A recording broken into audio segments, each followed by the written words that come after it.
Chapter 11 Preposition. A word usually placed before a noun or a pronoun to show its relation to another element in the sentence is called preposition. एक ऐसा शब्द जो आम तौर पर संज्ञा या सर्वनाम के पहले रखा जाता है और वाक्य में किसी अन्य तत्व के साथ उसका संबंध दर्शाता है, उसे पूर्वसर्ग preposition कहते हैं. This element could be another noun, adjective or verb. यह तत्व एक अन्य संज्ञा, विशेषण या क्रिया हो सकता है. इस वाक्य का मतलब है कि prepositions का उपयोग वाक्य में शब्दों के बीच संबंध स्पष्ट करने के लिए किया जाता है. Examples. The keys are on the table. चाबियां मेज पर हैं. यहाँ on पूर्वसर्ग है जो कीज और टेबल के बीच संबंध को दर्शाता है. Children are very fond of ice cream. बच्चों को आइसक्रीम बहुत पसंद है. यहाँ of पूर्वसर्ग है जो fond और आइसक्रीम के बीच संबंध को दर्शाता है. Prepositions can be described on the basis of their complexity.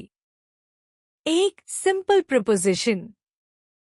The words like at, for, in, of, on, over, under, etc. are called simple preposition.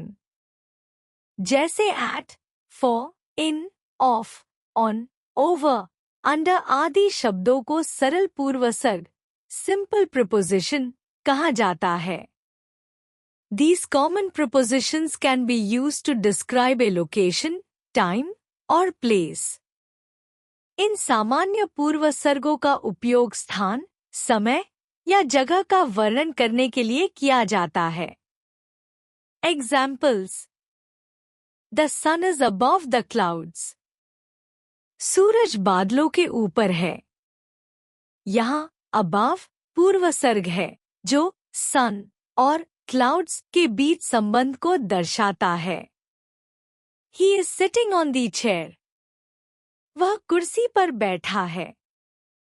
यहाँ on पूर्वसर्ग है जो he और chair के बीच संबंध को दर्शाता है. Double preposition. The two simple prepositions used together, often indicating direction, are called double preposition. दो सरल पूर्वसर्ग जो एक साथ प्रयोग किए जाते हैं और अक्सर दिशा का संकेत देते हैं, उन्हें दोहरे पूर्वसर्ग डबल प्रीपोजिशन कहते हैं. Examples. Put the fruits into the basket. फलों को टोकरी के अंदर रखो. यहाँ into एक दोहरा पूर्वसर्ग है जो फलों के टोकरी में जाने की दिशा को दर्शाता है. The monkey climbed onto the tree. बंदर पेड़ पर चढ़ गया. यहाँ onto दिशा को स्पष्ट करता है कि बंदर पेड़ पर चढ़ रहा है. Complex preposition. The prepositions which consist of two or more words, usually a simple preposition and another word, to convey location are called complex preposition. जो पूर्वसर्ग दो या अधिक शब्दों से मिलकर बनते हैं और स्थान को व्यक्त करते हैं, उन्हें जटिल पूर्वसर्ग कॉम्प्लेक्स प्रीपोजिशन कहते हैं. Examples. There is a tree in front of the house. घर के सामने एक पेड़ है. यहाँ in front of एक जटिल पूर्वसर्ग है जो स्थान का संकेत देता है. We stuck in the middle of the storm. हम तूफान के बीच में फंस गए. यहाँ in the middle of जटिल पूर्वसर्ग है जो स्थिति को दर्शाता है. Kinds of prepositions. Preposition of time. The prepositions that are used to denote the duration when something happened, happens, or will happen are called preposition of time. जो पूर्वसर्ग समय की अवधि, किसी घटना के होने का समय या भविष्य में किसी घटना के होने का संकेत देते हैं, उन्हें समय के पूर्वसर्ग preposition of time कहते हैं। Let us now understand about some prepositions of time. On. It is used for days and dates. यह दिनों और तारीखों के लिए उपयोग किया जाता है। Examples. Christmas is on 25th December. Christmas 25 दिसंबर को है। On का उपयोग विशेष तारीख को व्यक्त करने के लिए किया गया है। My mom gifted me a bike on my birthday. मेरी माँ ने मुझे मेरे जन्मदिन पर एक बाइक उपहार में दी।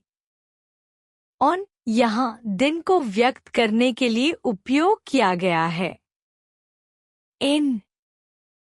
It is used for indicating years, months, seasons, and part of a day or a period of time. यह वर्षों, महीनों, ऋतुओं, दिन के भागों या समय अवधि को व्यक्त करने के लिए उपयोग किया जाता है। Examples. It is always cold in January. जनवरी में हमेशा ठंड होती है। इन का उपयोग महीने को व्यक्त करने के लिए किया गया है। Easter falls in spring each year. Easter हर साल वसंत में आता है। इन का उपयोग ऋतु को व्यक्त करने के लिए किया गया है। At. It is generally used to state a specific point of time or short and precise times. यह आम तौर पर एक निश्चित समय बिंदु या छोटे और सटीक समय को व्यक्त करने के लिए उपयोग किया जाता है। Examples. She had her lunch at 2:30 p.m. उसने दोपहर 2:30 बजे अपना खाना खाया।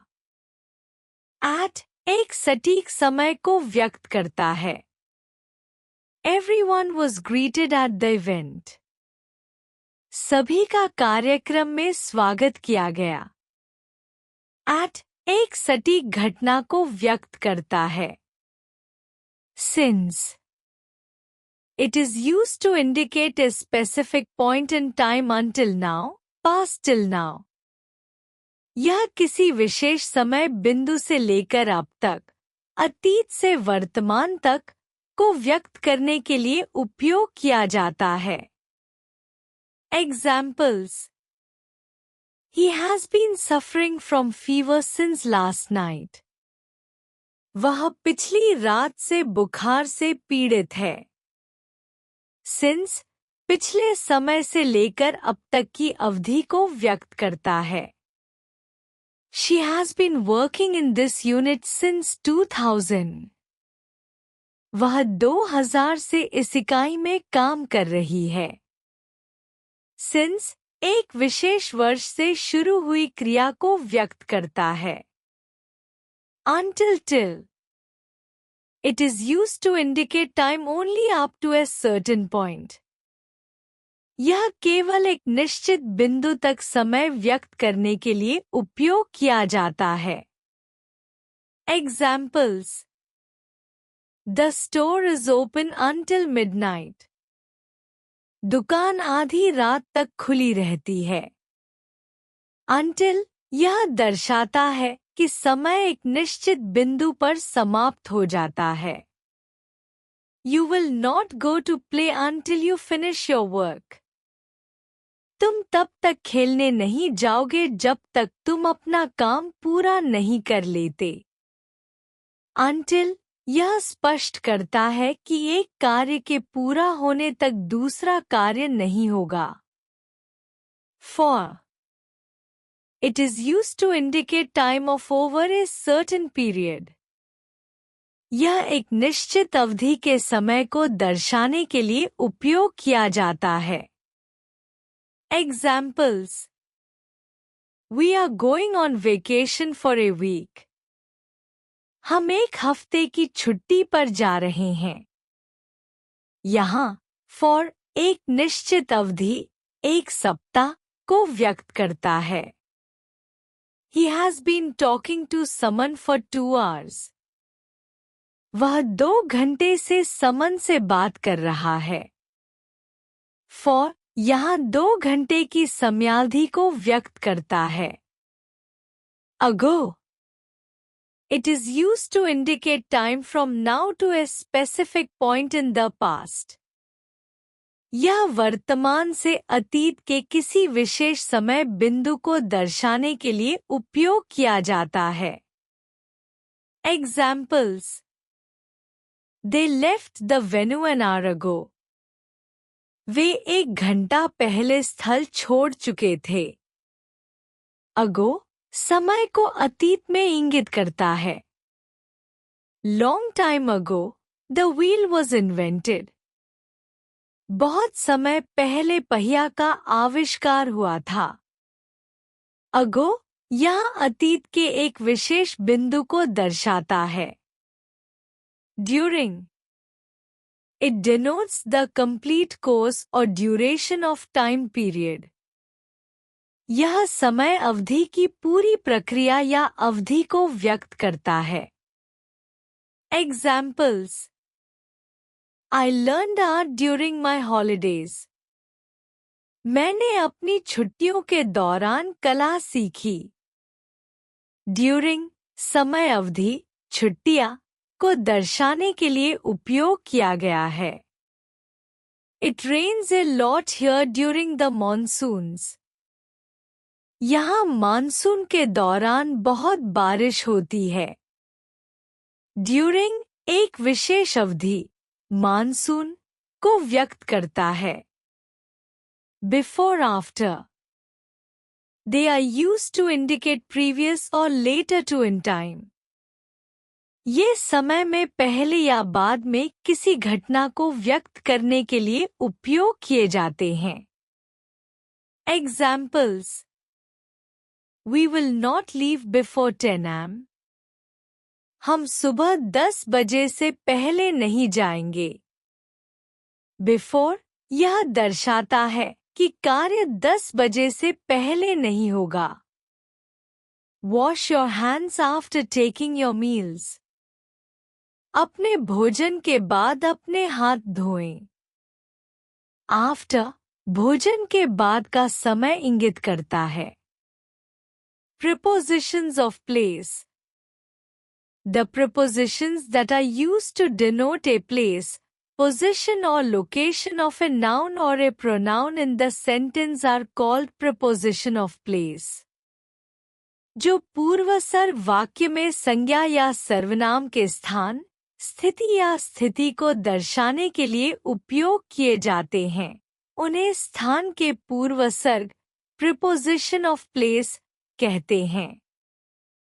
यह वाक्य बताता है कि prepositions of place वाक्य में किसी चीज की स्थिति या स्थान को व्यक्त करने के लिए उपयोग होते हैं। Let us now understand about some prepositions of place. अब हम कुछ स्थानिक प्रस्तावनाओं के बारे में समझते हैं।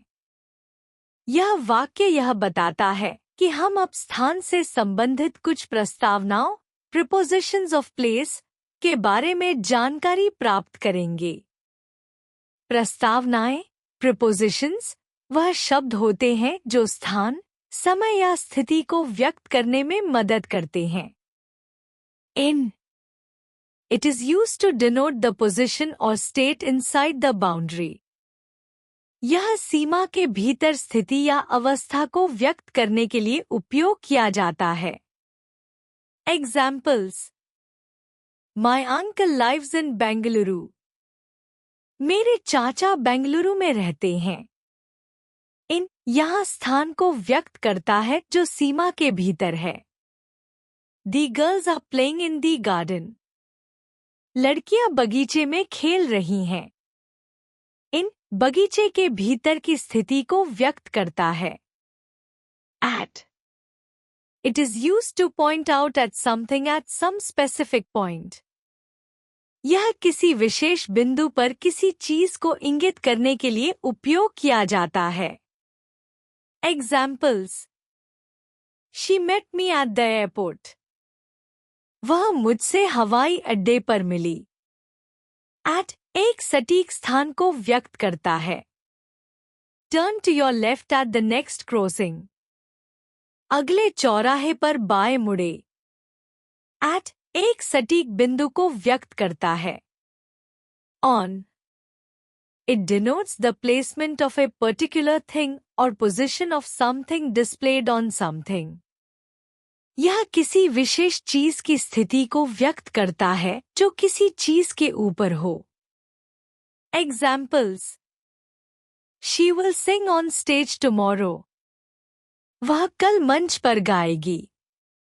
On मंच पर गाने की स्थिति को व्यक्त करता है. The painting hangs on the wall. चित्र दीवार पर टंगा है. On चित्र के स्थान को व्यक्त करता है. By, beside, next to. It indicates the position like at the side of, close to, next to, etc. यह किसी चीज के बगल में, पास में या साथ में स्थिति को दर्शाता है. Examples. My friend sits beside me in the class. मेरा मित्र कक्षा में मेरे पास बैठता है. Beside पास की स्थिति को दर्शाता है. She stays in a little cottage by a river. वह नदी के पास एक छोटे से कुटिया में रहती है. By नदी के नजदीक के स्थान को दर्शाता है. Under. It denotes the lower position, i.e., beneath the surface. यह किसी चीज के नीचे की स्थिति को दर्शाता है. Examples. The shoes are under the table. जूते मेज के नीचे हैं. Under जूतों की स्थिति को व्यक्त करता है. There is a mouse under my chair. मेरी कुर्सी के नीचे एक चूहा है. Under चूहे की स्थिति को व्यक्त करता है. Below, above. It indicates that something is lower or higher than the other thing. यह किसी चीज के नीचे या ऊपर की स्थिति को दर्शाता है. Examples. There is a lake below the valley. घाटी के नीचे एक झील है. Below झील की घाटी से नीचे की स्थिति को दर्शाता है. We rented the room above our clinic. हमने अपने क्लिनिक के ऊपर का कमरा किराए पर लिया. Above कमरे की स्थिति को क्लिनिक से ऊपर दर्शाता है.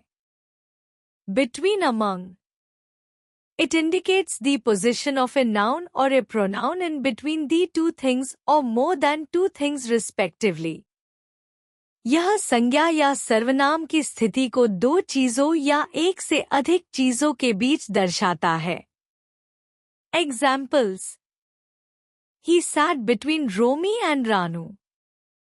वह रोमी और रानू के बीच बैठा. Between दो व्यक्तियों के बीच की स्थिति को दर्शाता है.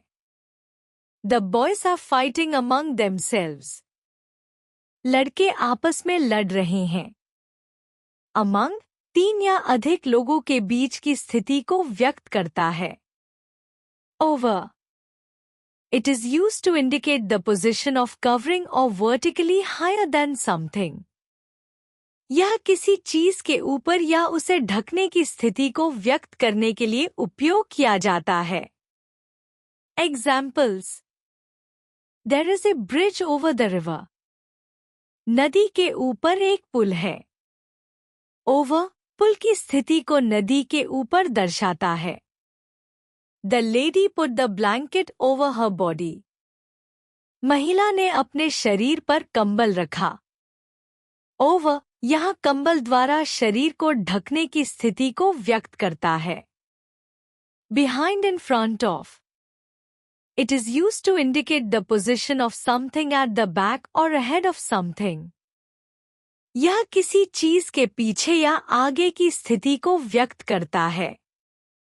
Examples. There is a tree in front of the temple. मंदिर के सामने एक पेड़ है. इन फ्रंट ऑफ पेड़ की स्थिति को मंदिर के सामने दर्शाता है। There is a switch behind the door. दरवाजे के पीछे एक स्विच है। बिहाइंड स्विच की स्थिति को दरवाजे के पीछे दर्शाता है। Prepositions of movement. The prepositions that are used to describe how something or someone moves from one place to another are called prepositions of movement. जो पूर्वसर्ग यह बताते हैं कि कोई चीज या व्यक्ति एक स्थान से दूसरे स्थान तक कैसे जाता है, उन्हें गमन के पूर्वसर्ग prepositions of movement कहते हैं। They are also known as prepositions of direction. इन्हें दिशा के पूर्वसर्ग prepositions of direction भी कहा जाता है। Across. It indicates movement from one side to another. यह एक तरफ से दूसरी तरफ जाने की क्रिया को व्यक्त करता है। Examples. Vidya Roy swam across the lake. विद्या रॉय झील के पार तैरी। Across तैरने की दिशा को झील के एक तरफ से दूसरी तरफ दर्शाता है। We rowed the boat across the river. हमने नदी के पार नाव चलाई। Across नदी के एक किनारे से दूसरे किनारे तक जाने की क्रिया को व्यक्त करता है। Through. It indicates the movement of something directly inside something. यह किसी चीज के अंदर से गुजरने की क्रिया को व्यक्त करता है। Examples. The train passes through the tunnel. Train सुरंग के अंदर से गुजरती है। Through सुरंग के भीतर से ट्रेन की गति को दर्शाता है। We went through dark woods. हम घने जंगलों के अंदर से गए। Through जंगल के बीच की यात्रा को व्यक्त करता है। To. It indicates the movement towards a specific destination. यह किसी विशेष स्थान की ओर गमन को दर्शाता है। Examples. I will go to bed when I am tired. मैं थकने पर बिस्तर पर जाऊंगा। To यहाँ गंतव्य बेड की ओर जाने को व्यक्त करता है। Soumya and Priya went to the school. Saumya और प्रिया स्कूल गई। To स्कूल की दिशा में गमन को दर्शाता है। Into. It indicates the movement of entering or looking inside something. यह किसी चीज के अंदर प्रवेश करने या उसे देखने की क्रिया को व्यक्त करता है। Examples. She went into the kitchen. वह रसोई में गई। Into यह दर्शाता है कि वह रसोई के अंदर गई। The dog jumped into the pool. कुत्ता पूल में कूद गया। Into पूल के अंदर जाने की क्रिया को व्यक्त करता है। Out of. It denotes the movement of something from inside to outside. यह किसी चीज के अंदर से बाहर जाने की क्रिया को व्यक्त करता है। Examples. He is going out of the town. वह शहर से बाहर जा रहा है। Out of शहर के बाहर जाने की क्रिया को दर्शाता है। The lady is getting out of the car. महिला कार से बाहर निकल रही है। Out of कार के अंदर से बाहर जाने की क्रिया को व्यक्त करता है। Towards. It indicates the movement of something in the direction of closer to another thing. यह किसी चीज के दूसरे के करीब जाने की दिशा को व्यक्त करता है। Examples. Start moving towards the class. कक्षा की ओर बढ़ना शुरू करो। Towards दिशा को व्यक्त करता है कि कक्षा की ओर बढ़ा जाए। He is cruel towards his pet. वह अपने पालतू जानवर के प्रति क्रूर है। Towards पालतू जानवर की ओर भावनात्मक दृष्टिकोण को दर्शाता है। Along. It is used to indicate a side-by-side movement. यह एक साथ साथ चलने की क्रिया को व्यक्त करता है। Examples. We walked along the river bank. हम नदी के किनारे चले। Along नदी के किनारे के साथ चलने की क्रिया को दर्शाता है। We drove our car along the right lane. हमने अपनी कार दाईं लेन के साथ चलाई। Along लेन के साथ चलने की दिशा को व्यक्त करता है। Off. It indicates the sense of separation from the surface or downfall. यह सतह से अलगाव या गिरने की भावना को व्यक्त करता है। Examples. Flew off the bees from the food. मक्खियाँ खाने से उड़ गई। Off सतह से मक्खियों के अलग होने को दर्शाता है। She fell off from the horse. वह घोड़े से गिर गई। Off सतह घोड़े से गिरने की क्रिया को व्यक्त करता है। From. It is used to indicate the point of departure. यह प्रस्थान के बिंदु को व्यक्त करने के लिए उपयोग किया जाता है। Examples. She walked from station to home. वह स्टेशन से घर तक चली। From स्टेशन को प्रस्थान बिंदु के रूप में व्यक्त करता है। She has come from Germany. वह जर्मनी से आई है।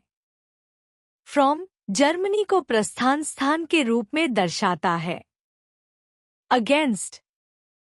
It is used to indicate the pressure or contact.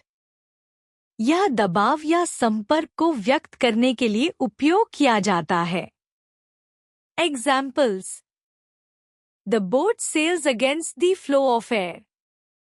नाव हवा की दिशा के विपरीत चलती है। Against यहाँ हवा के दबाव के खिलाफ नाव की गति को दर्शाता है। She threw the vase against the wall. उसने फूलदान को दीवार पर फेंका। Against दीवार के साथ संपर्क का संकेत देता है। Preposition of agent. The prepositions used for a thing which is the cause of another thing in the sentence are called preposition of agent. वाक्य में किसी चीज का कारण बनने वाले कारक को दर्शाने वाले पूर्वसर्ग को एजेंट का पूर्वसर्ग कहते हैं। They act as an agent between a noun and usually a verb. यह संज्ञा और सामान्यतः क्रिया के बीच एजेंट की भूमिका निभाते हैं। Examples. Harry Potter was written by J.K. Rowling. Harry Potter को J.K. रोलिंग ने लिखा था। By यहाँ J.K. रोलिंग को लेखक के रूप में दर्शाता है। Vinita came to the party with her husband. Vinita अपने पति के साथ पार्टी में आई। With यहाँ विनीता और उसके पति के बीच संबंध को व्यक्त करता है। Preposition of instrument, device or machine. The prepositions used for joining the instruments, machines, or devices to other words in the sentence are called preposition of instruments. जो पूर्वसर्ग उपकरणों, मशीनों या यंत्रों को वाक्य के अन्य शब्दों से जोड़ने के लिए उपयोग किए जाते हैं, उन्हें उपकरणों के पूर्वसर्ग कहते हैं। Such prepositions are on, by, with the help of, etc. Examples. They came to the wedding ceremony by train. Way train से शादी समारोह में आए। By यहाँ यात्रा के साधन, ट्रेन को दर्शाता है। Thief made a hole in the wall with the help of a drill machine. चोर ने ड्रिल मशीन की मदद से दीवार में छेद किया। With the help of उपकरण, ड्रिल मशीन के उपयोग को व्यक्त करता है। निष्कर्ष, कंक्लूजन। प्रीपोजिशंस वे शब्द हैं जो वाक्य में संज्ञा या सर्वनाम के साथ उसके अन्य तत्वों, संज्ञा, विशेषण या क्रिया के बीच संबंध दर्शाते हैं। इन्हें उनके कार्य और उपयोग के आधार पर वर्गीकृत किया जा सकता है। प्रीपोजिशंस के प्रकार। सिंपल प्रीपोजिशन, एकल शब्द जैसे at, in, on. Double preposition, दो सरल प्रीपोजिशंस का संयोजन जैसे इनटू, अपॉन। कॉम्प्लेक्स प्रीपोजिशन, दो या अधिक शब्दों का संयोजन जैसे in front of, on behalf of. Kinds of prepositions. Preposition of time, समय का संकेत देने के लिए on, in, at, since, for, etc.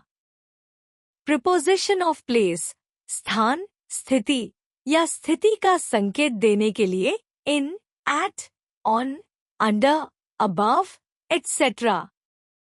Preposition of movement, दिशा और गति दर्शाने के लिए to, into, out of, towards, etc.